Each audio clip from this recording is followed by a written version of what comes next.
শারদীয় দুর্গা উৎসবে হিন্দু সম্প্রদায়কে তারেক রহমানের শুভেচ্ছা।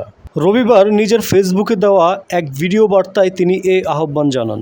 তারেক রহমান বলেন, বাংলাদেশ সহ সারা বিশ্বের হিন্দু সম্প্রদায়ের অন্যতম প্রধান ধর্মীয় উৎসব শারদীয় দুর্গাপূজা রবিবার থেকে শুরু হচ্ছে। আমি শারদীয় দুর্গাপূজা উপলক্ষে দেশের হিন্দু সম্প্রদায়কে জানাই আন্তরিক শুভেচ্ছা। তিনি বলেন, দেশের বিভিন্ন ধর্মাবলম্বী মানুষ প্রতিটি গোষ্ঠী, গোত্র, সম্প্রদায় ব্যাপক উৎসাহ উদ্দীপনার সঙ্গে যার যার ধর্ম পালন করবে। একজন বাংলাদেশি হিসাবে এর ভিতর দিয়েই পরিস্ফুটিত হয়ে ওঠে আমাদের বিভিন্ন ধর্ম, গোত্র, সম্প্রদায়ের মধ্যকার পারস্পরিক বন্ধুত্ব, সম্প্রীতি, সৌন্দর্য এবং ভ্রাতৃত্ব। বিএনপির ভারপ্রাপ্ত চেয়ারম্যান বলেন, আমাদের রাষ্ট্র এবং সংবিধান দল মত, ধর্ম, বর্ণ নির্বিশেষে অবিশ্বাসী, সংশয়বাদী প্রতিটি মানুষের নিরাপত্তা বিধানের নিশ্চয়তা দেওয়া হয়েছে। সুতরাং বাংলাদেশের প্রতিটি নাগরিকের নিরাপত্তা বিধান করা রাষ্ট্রের দায়িত্ব। পবিত্র হাদিসেও এই ব্যাপারে নির্দেশনা রয়েছে।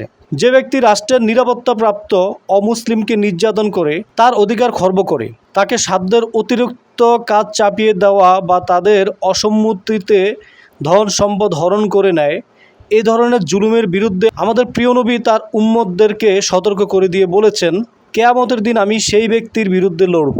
তিনি আরও বলেন, ফ্যাসিবাদ মুক্ত বাংলাদেশের একজন নাগরিক হিসাবে অপর নাগরিকের নিরাপত্তা ও সম্মান রক্ষায় যথাযথ ভূমিকা রাখবে এবং নৈতিক দায়িত্ব পালন করবে, এটিই স্বাভাবিক। তবে শারদীয় উৎসবকে ঘিরে ফ্যাসিবাদী শাসনামলের মতো কেউ যেন কোনো রকম সাম্প্রদায়িক পরিস্থিতি কিংবা নিরাপত্তা বিঘ্নিত হওয়ার মতো কোনো অপচেষ্টা করতে না পারে, সে ব্যাপারে সতর্ক এবং সজাগ থাকার জন্য আমি দেশের আইন শৃঙ্খলা রক্ষাকারী বাহিনীর প্রতি আহ্বান জানাই।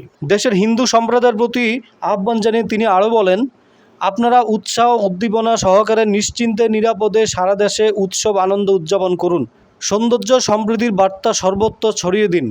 আমি এবং আমার দল বিএনপি বিশ্বাস করে, ধর্ম যার, রাষ্ট্র সবার, ধর্ম যার, নিরাপত্তা পাবার অধিকার সবার।